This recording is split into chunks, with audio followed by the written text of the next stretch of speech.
ডানকেই নিয়ে আবার যুদ্ধমন্ত্রী, আমেরিকার প্রতিরক্ষা মন্ত্রী, কিন্তু যুদ্ধকালীন টাইমে তার নাম হয়ে যায় যুদ্ধমন্ত্রী, কাজে সে এখন যুদ্ধমন্ত্রী। পিট হেগস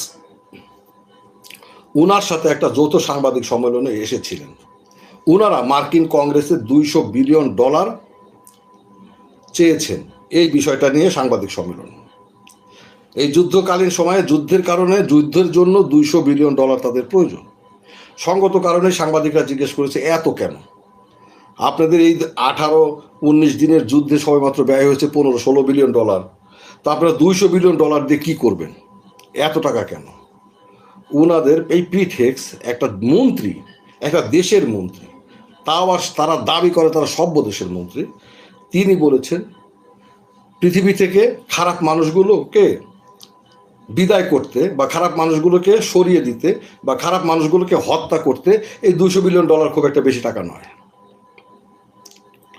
পৃথিবী থেকে খারাপ মানুষগুলোকে বিদায় করে দিতে, সরিয়ে দিতে এই $200 বিলিয়ন খুব একটা বেশি অর্থ নয়। এই খারাপ মানুষগুলো কারা? যারা এখন যুদ্ধ করতেছে আমেরিকার বিপক্ষে, তারাই খারাপ মানুষ। তাদেরকে সরিয়ে দেওয়ার জন্য $200 বিলিয়ন খুব একটা বেশি নয়। তাদের সরিয়ে দিতে হলে $200 বিলিয়ন লাগবে। তাহলে $200 বিলিয়ন কি লাগবে ভাই? তাহলে কি এখানেও কি সেই ইঙ্গিতটা আছে পারমাণবিক হামলা হওয়ার পরে যে পরিস্থিতি তৈরি হবে, সেই পরিস্থিতি ট্যাকেল করার জন্য এই পরিমাণ টাকা প্রয়োজন? প্রস্তুত করাই যেতে পারে।